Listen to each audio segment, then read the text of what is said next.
अपनी self improvement journey शुरू करने के लिए तुम्हें चाहिए वैसे 3 बुक्स। इन 3 बुक्स का नाम क्या मैं एक करके समझेंगे और ये किस सेक्टर में इस्तेमाल होती है हम ये भी समझेंगे धीरे धीरे। तो पहली बुक का नाम है स्टील लाइक एन आर्टिस्ट और सबसे छोटी बुक है तीनों में से, सबसे छोटी बुक है और उसका हमारा ऑथर है ऑस्टिन क्लेन। और जो हमारा ऑस्टिन क्लेन है वो ये बता रहा है सिंपल बुक में कि कैसे हम सोशल मीडिया पर कैसे हम आर्ट से रिलेटेड अगर तुम क्रिएटिविटी में थोड़ा सा भी हो, क्रिएटिविटी में ध्यान रखना जरूरी नहीं है कि तुम ड्राइंग बनाते हो, जरूरी नहीं कि तुम कुछ रिकॉर्ड करते हो, बस तुम कुछ करते हो जो क्रिएटिविटी से इंपॉर्टेंट है। जैसे फॉर एग्जांपल आर्ट, आर्ट ध्यान रखना जरूरी नहीं कि तुम्हें कुछ ड्रॉ करना है, तुम फोटोज खींचते हो क्या पता, तुम्हें मूवीज पसंद है क्या पता, तो तुम्हें कुछ कलरफुल अच्छा सा जो वाइब दे बिल्कुल वो पसंद है, ध्यान रखना जगह पसंद है, वो आर्ट में सब कुछ इंक्लूडेड है। तो तुम्हें कुछ चीज़ ऐसी कुछ शो करनी, कुछ चीज़ करनी हो तो जानना, उसके लिए हमारी बुक है steel like an artist. Book ये बताती है कैसे स्टील करे एक आर्टिस्ट की तरह, ध्यान रखना वो ये बोलता है कि कैसे एक हर कोई जो भी कोई बंदा कुछ करता है बड़ा, वो किससे इंस्पायर होकर कुछ चीज़ करता है। तो वो काफ़ी इंपॉर्टेंट ध्यान रखना। पहला टॉपिक पहले उसमें जो हमारा फैक्टर है जो रिप्रेजेंट करता है, ये बुक हमारी किसको स्ट्राइक करता है, हमारी क्रिएटिविटी को स्ट्राइक करता है। तो पहला पार्ट हमें जो इम्प्रूव करना है वो अपनी क्रिएटिविटी इम्प्रूव करना है, ध्यान रखना, क्योंकि हम अभी सेल्फ इम्प्रूवमेंट में ध्यान रखना। मेरा एक सिंगल पर्पस है आप लोगों को इम्प्रूव करना, तो ध्यान रखना जो पहला हमारा पार्ट है इम्प्रूव करना है क्रिएटिविटी। आप कैसे भी इम्प्रूव करो, ध्यान रखना आपको इम्प्रूव करना है। ऐसे गेम में नहीं होता, हमारी अलग अलग स्किल्स होती है, हमारी स्ट्रेंथ समझ लो और स्टैमिना समझ लो, पावर समझ लो, ध्यान रखना हमारी एक पार्ट है उससे क्रिएटिविटी। ध्यान रखना इम्प्रूव करने के लिए बुक पढ़ी, बहुत छोटी बुक है, ध्यान रखना I think so 80 something pages है इसमें, और सारे पेजेस में मैंने बहुत ज्यादा ऐसे कर रखा है। ध्यान रखना बहुत ही मजेदार सी बुक है, मेरे को बड़ा मजा आया था पढ़ने में और बहुत जल्दी खत्म हो जाती है। ध्यान रखना ऐसा लगता है कि ये तो और हो सकती थी, और भी बुक्स है उनके पास, ध्यान रखना इससे स्टार्टिंग करना, अगर अच्छी लगे तो और बुक्स पढ़ना, 2 और books steal your work, there is also show your work and keep going, 2 और बुक्स है उनकी, तो वो ही पढ़ना अगर अच्छी लगे तो। लेकिन ध्यान रखना ये बुक बहुत इंपॉर्टेंट है क्रिएटिविटी के लिए।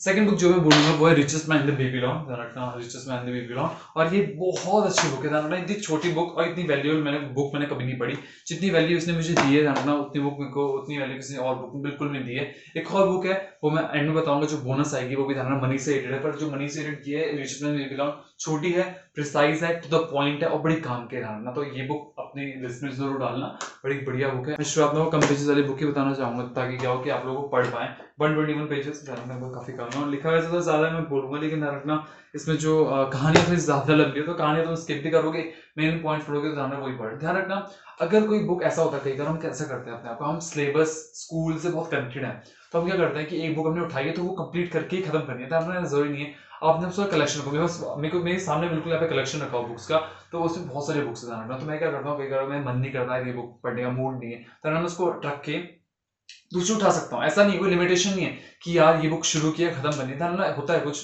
कंसिस्टेंट डिसिप्लिन होता है खत्म करने का, लेकिन कुछ श्योरिटी नहीं है। आप अगर ना जो आपको इंटरेस्ट खत्म हो गया, ध्यान जरूरी नहीं है कि वो बुक पूरी करनी है इस समय, क्या होता है फ्यूचर में आपका इंटरेस्ट वापस उस तरफ जाए, आप बोलो यार ये बुक मैंने आधी पढ़ी थी, ये बहुत वैल्यूएबल थी, तो उससे करते हैं पूरा पढ़ते हैं, तब आप और पढ़ सकते हैं। लेकिन ऐसा कहीं मत करना कि यार ये बुक शुरू किया तो कंप्लीट करनी है। कभी क्या करते हैं हम, ऐसा करते हैं, ऐसा मैंने करा है एक्चुअली पहले, तो उसमें क्या होता है कि आदत थोड़ी खराब हो जाती है पढ़ने की, मन नहीं करता, मन करता है ये नहीं पढ़नी, ये करने का पढ़ने का मन है, तो जब जो चीज पढ़ने का मन है उस टाइम वो पढ़ो आप, लेकिन ये कंसिस्टेंट रहो और रेगुलर रहो, वो ज्यादा बेटर है rather than कि आप ये बोलो कि यार ये बुक पूरी करनी है। ठीक है, थर्ड बुक जो है ना, सेकंड बुक जो richest man in the Babylon है, वो आती है हमारी मनी से रिलेटेड। ये मनी का पार्ट है हमारे, यानी कि हमें जो हम अर्न कर रहे हैं उसको कैसे यूज करें, कैसे मैनेज करें, कैसे किसको दे किसको ना दे, दे भी तो कैसे दें वगैरह वगैरह। बहुत बड़ा फैक्टर है हमारा मनी हमारी लाइफ में, ध्यान रखना उसका, ध्यान रखना richest man in the Babylon. ठीक है, थर्ड बुक है हमारी एटॉमिक हैबिट्स। 100 बार ही सुना होगा तुमने, ध्यान रखना नाम, अगर नहीं सुना तो कांग्रेचुलेशंस, आप सुन लो।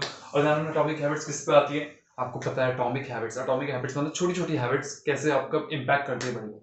ध्यान रखना अपना दिन ऐसे जिया करो जैसे तुम अपनी लाइफ चाहते हो, इस चीज का बहुत ध्यान रखना। अपना दिन ऐसे स्पेंड करो, आज का दिन, आज अभी अगर तुम वीडियो सुबह देख रहे हो बहुत बड़े, शाम को देख रहे हो कोई बात नहीं, कल का देखना, अभी तो आज दिन बचा है, ध्यान रखना। अगर तुम दिन में देख रहे हो दिन बचा है, अगर रात को देख रहे हो तब भी दिन बचा है, सोने का टाइम बचा है, अगर ध्यान रखना तुम सोने वाले हो बहुत बढ़िया है, सुबह का टाइम है तो ध्यान रखना पूरा दिन बचा है, और कल का दिन तो जरूर है।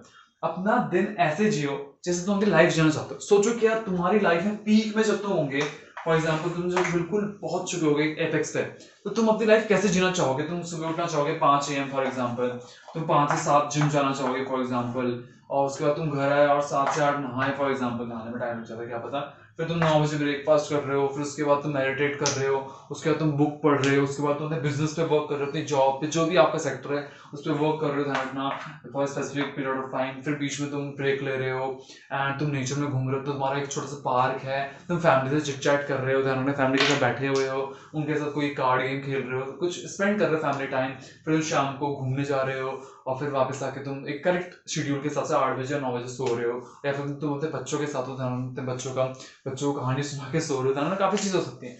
तो वो एक एक बनाओ एक शेड्यूल, एक तुम्हारा होमवर्क है, तुम्हें पहले होमवर्क ये करना है, उसके बाद उसके हिसाब से अपने हैबिट्स बनाया करो। ध्यान रखना पूरी बुक जो है एटॉमिक हैबिट्स में चाहूंगा कि आप लोग एक बार समरी, अगर आपका टाइम नहीं है तो बुक तो इसी बड़ी है और ध्यान रखना थोड़ी ज्यादा चीजें हैं इसमें, तो अगर आपके पास टाइम नहीं, आप बोल रहे हो ज्यादा चीजें हो गई है, तो ध्यान रखना क्या करो, यूट्यूब खोलो और यूट्यूब पे इससे समरी देखो। समरी बहुत काम की समरी है, इसमें कुछ चीजें ऐसी हैं जो ध्यान रखना, ऐसा होता है ना कि तुम समरी देखो तो वो इम्पैक्ट से नहीं पड़ता हो, जो इम्पैक्ट बुक पढ़ने से पड़ता है वो इम्पैक्ट समरी से नहीं पड़ता एक्चुअली। तो मैं प्रेफर करूंगा कि एक बार समरी पढ़ो, सॉरी या एक बार समरी पढ़ो और उसके बाद तुम्हें अच्छी लगी तो ध्यान तब बुक पढ़ो, लेकिन ध्यान रखना मैं प्रेफर करूंगा तुम बुक जरूर पढ़ा करो, क्योंकि बुक से क्या होता है इम्पैक्ट ज्यादा पड़ता है rather than समरी। मैंने क्या पढ़ी थी, एक बुक पढ़ी थी, मैं तुम्हें दिखाता हूँ। ठीक है, मैंने एक बुक पढ़ी थी कुछ समय पहले, ब्लू ओशन स्ट्रैटेजी, ध्यान रखना पढ़ी थी, समरी देखी थी ध्यान, इसकी और पर्पल का एक और बुक है, तो मेरे को बड़ी अच्छी लगी तो मैंने बोला इसको मंगा लेते हैं और पूरी पढ़ते हैं। तो ध्यान रखना समरी देखा करो, अच्छी लगे तो बुक पढ़ो। ध्यान रखना मैं पढ़ रहा हूँ ब्लू ओशन स्ट्रैटेजी, काफी बढ़िया बुक है, लेकिन ध्यान रखना स्टार्टिंग करो अपनी बिल्कुल छोटी बुक से, पतली बुक से। इकिगाई नाम की एक और बुक है, ध्यान रखना वो भी अगर बढ़िया तो बढ़िया। एक बोनस जो है बुक बोलना चाहूंगा वो है हमारी psychology of money by Morgan Housel, बहुत अच्छा होता है। ध्यान रखना मैंने पॉडकास्ट भी देखे इसके, एंड्रयू ह्यूबर उनके साथ बहुत बढ़िया होता है और बुक भी बहुत अच्छी है, लेकिन हाँ थोड़ी मोटी है, थोड़ी इन डेप्थ में जा रखी है।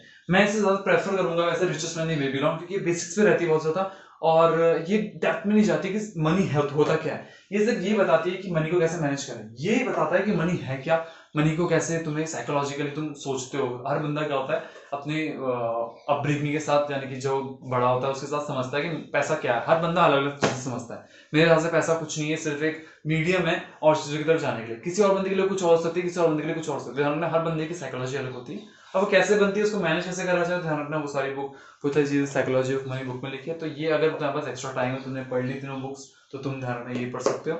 और कोई रिकमेंडेशन चाहिए होगा अगर तुमने तीनों बुक्स पढ़ रखी है, कमेंट में जरूर लिखना। मैं श्योर हूँ तुमने पहली बुक नहीं पढ़ी होगी वैसे, और मैं प्रेफर करूंगा तुम पहली बुक पढ़ो।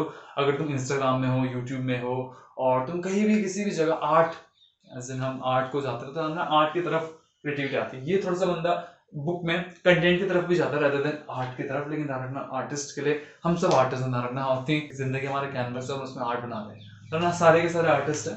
तो एक स्टील कैसे अगर आर्टिस्ट की तरफ बहुत बढ़िया बुक है, एक बार पढ़ के देखना। और इसी तरह मिलते हैं ध्यान रखना अगली वीडियो में।